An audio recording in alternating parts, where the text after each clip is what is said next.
ان کے شعبے کا کام گاڑیوں پر اسلحہ اور فوجیوں کو لے کر جانا تھا. ان کا کام ڈرائیور کا کام تھا، وہ گاڑیوں پر فوجیوں کو لے کر جاتے تھے، اسلحہ لے کر جاتے تھے، پھر واپس لے کے آتے تھے. جس رات بھارت نے حملہ کیا وہ ساری رات مجاہدین کو اسلحہ فراہم کرتے رہے.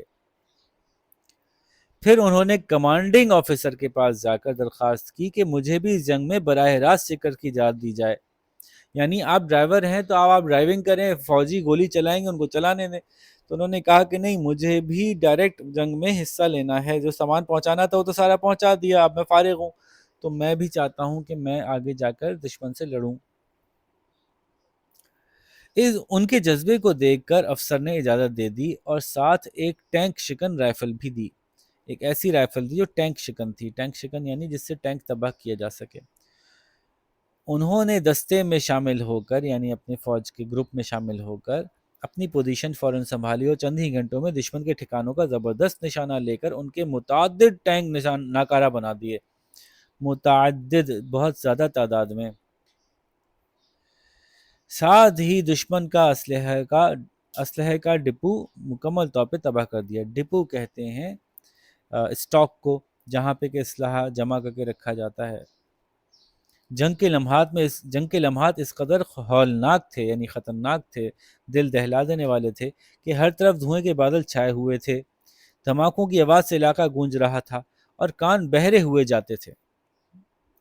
اس عالم میں یہ نوجوان رہنمائی کرتے ہوئے ٹینکوں کے آگے آگے دوڑتا گیا اور ایسے نشانے لگائے کہ دشمن کے متعدد ٹینک تباہ ہو گئے. اب ٹینکوں سے آگے آگے جا کے ان کو راستہ بتا رہے تھے، اب اس طرف آؤ، اب اس طرف آؤ، اب یہاں پہ راستہ کلیئر ہے، اب یہاں پہ راستہ پھنسا ہوا ہے. یہ نوجوان شدید گولہ باری اور فائر کے باوجود اپنے فرائض ادا کرتا رہا اور ایسے درست اندازے بتائے جو دشمن کے ٹینک پر جا کر گرتے وہ تباہ ہو جاتے.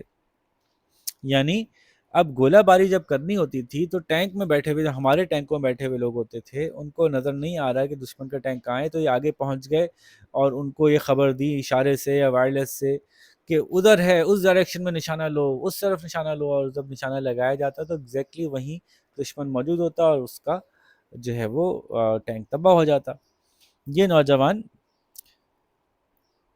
شدید گولہ باری اور فائر کے باوجود اپنے فرائض ادا کرتا رہا اور ایسے درست اندازے بتائے جو دشمن کے ٹینک پر جا کر گرتے اور وہ تباہ ہو جاتے. ٹھیک ہے. ان کی نشاندہی پر دشمن کے ٹینک تباہ ہو رہے تھے اور تمام مجاہد اللہ اکبر کی صدا بلند کرتے ہوئے آگے پیش قدمی کر رہے تھے، یعنی آگے بڑھ رہے تھے، پیش قدمی کیے جا رہے تھے. اس نوجوان نے جواں مردی سے دشمن کے 16 ٹینک تباہ کیے. جواں مردی یعنی بہادری.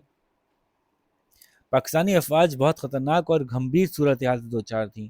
گھمبیر بھی یہاں پہ آپ خطرناک اور خوفناکی کے معنی میں لیں گے. سوار محمد حسین اپنی جان کی پرواہ کیے بغیر دشمن کے مورچوں میں گھس کر حالات کا جائزہ لیتے. دشمن کے مورچے تک میں گھس جاتے. مورچہ مطلب جیسے میں نے بتایا نا، وہ جگہ جہاں پہ چھپ کے دشمن جو ہے وہ اپنا ہم پہ حملہ کر رہا تھا. تو دشمن کے مورچوں میں گھس کر حالات کا جائزہ لیتے اور پھر پاکستانی افواج کو آگے آنے کی ہدایت دیتے کہ بھائی میں یہاں گھس کے دیکھ لیا ہے، یہاں تو دشمن بھاگ چکا ہے، یہاں پہ آ جاؤ، نہیں یہاں پہ دیکھ لیا یہاں دشمن ہے، یہاں سے ذرا دوسرے راستے میں نکلو. اس طرح سے ان کو ہدایت دیتے. اسی دوران دشمن کے ایک سپاہی نے سوار محمد حسین کو اپنی گن مشین سے نشانہ بنایا. سینے اور سارے جسم پر اتنے شدید زخم تھے کہ آپ موقع پر ہی شہید ہو گئے. آپ کی شہادت 10 دسمبر 1971 کو ہوئی. شہادت کے وقت آپ کی عمر 22 سال تھی. آپ کی قربانی رائے گاہ نہیں گئی بلکہ آپ کی کاوشوں نے رنگ دکھایا. رائے گاہ نہیں گئی، ضائع نہیں گئی. کاوشیں یعنی کوششیں. آپ کی قربانی ضائع نہیں گئی، رائے گاہ نہیں گئی، بلکہ آپ کی کوششوں نے رنگ دکھایا. رنگ دکھانا مطلب کامیاب ہونا. اور پاک افواج پورے عزم و جرات سے بھارتی افواج پر ٹوٹ پڑی کہ بھارتی افواج وہ محاذ جنگ چھوڑ کر فرار ہو گئیں. جہاں پہ ان کی لڑائی جاری تھی وہاں سے بھارتی فوجیں بھاگ گئیں. آپ کے اس بہادرانہ کارنامے اور جانثاری کے باعث حکومت پاکستان نے آپ کو سب سے بڑے فوجی اعزاز نشان حیدر سے نوازا. اور اس وقت کے صدر پاکستان نے ان الفاظ میں آپ کو خراج تحسین دیا، یعنی آپ کی تعریف کی کہ محمد حسین شہید کی قربانی ہماری تاریخ کا قابل فخر سرمایہ ہے اور انشاءاللہ اسے ہمیشہ یاد رکھا جائے گا. ٹھیک ہے جی. سرگرمی آپ کو ٹیچر کروائیں گی اور اس سرگرمی کو مکمل کیجیے. ہم دیکھتے ہیں کہ کوئی مشکل الفاظ ہم نے آپ کو کرا دیے، جملوں میں استعمال آپ کو خود کرنا ہے. الفاظ کی جو خالی جگہیں پر کرنی ہے تو وہ ایسے بہت آسان ہے. سوالات پہ ہم بات کر لیتے ہیں. سوار محمد حسین کی ظاہری شخصیت کے بارے میں لکھیے. تو اس پیراگراف کو دیکھتے ہوئے اپنے الفاظ میں لکھنا ہے کہ سوار محمد حسین ایک نوجوان فوجی تھے. وہ نیلی آنکھوں اور سرخ و سفید رنگت کے مالک تھے. ان کا جسم طاقتور، وہ لمبے چوڑے اور طاقتور تھے اور سڈول جسم کے مالک تھے. ٹھیک ہے، تو ان کی شخصیت کے بارے میں ہم نے بتا دیا کہ جسمانی طور پہ کیسے دکھتے تھے. نماز اور روزے کے پابند تھے بھی بتا سکتے ہیں. سپاہی ہونے کے ساتھ ساتھ اور کن کھیلوں میں وہ لیتے تھے یہ بھی آپ وہاں سے بتا سکتے ہیں. کہ جواب پورا یوں بنے گا کہ سوار محمد حسین جانباز سپاہی ہونے کے ساتھ ساتھ والی بال اور باسکٹ بال اور جو بھی انہوں نے کھیل لکھے ہیں ان میں بھی، کشتی میں بھی حصہ لیا کرتے تھے، میں بھی دلچسپی لیتے تھے. ایسے جواب بنائیے گا. شکر گڑھ کے مارکے کو اپنے الفاظ میں لکھیے. اب یہ پوری کہانی آپ کو خود لکھنی ہے مختصر کر کے.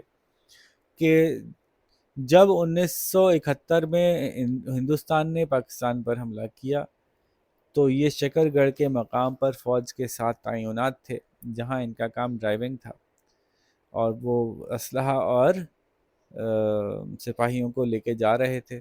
جب ان کا کام ختم ہوا تو انہوں نے درخواست کی کہ مجھے خود بھی فوج کے ساتھ آگے جانا ہے ایک فوجی کے طور پر. اس کی ان کو اجازت ملی اور انہوں نے بڑی بہادری سے دشمن کے ٹینکوں کو خود بھی نشانہ بنایا اور اپنے ٹینکوں کی رہنمائی کرتے ہوئے دشمن کے سارے ٹینکوں کی طرف وہ نشاندہی کرتے گئے کہ اس طرف ٹینک ہے اور یہاں نشانہ لگایا جائے، جس کی وجہ سے پاک فوج کو بہت کامیابی حاصل ہوئی. اس محاذ پر بہت کامیابی حاصل ہوئی اور دشمن کو پچھاڑ دیا گیا، لیکن اسی دوران یہ دشمن کی گولیوں کا نشانہ بن کر شہید ہوئے اور انہیں نشان حیدر سے نوازا گیا. صدر پاکستان کن الفاظ میں، تو یہ تو وہاں سے ایگزیکٹلی وہ سارے کے سارے الفاظ پورے دونوں لائنیں اٹھا لیجیے، کیونکہ جب کسی کے الفاظ بتانے ہوتے ہیں تو پھر پورے بتانے ہوتے ہیں. ٹھیک ہے بچوں، تو یوں ہم نے یہ لیسن کمپلیٹ کیا. اپنا خیال رکھیے گا. اللہ حافظ.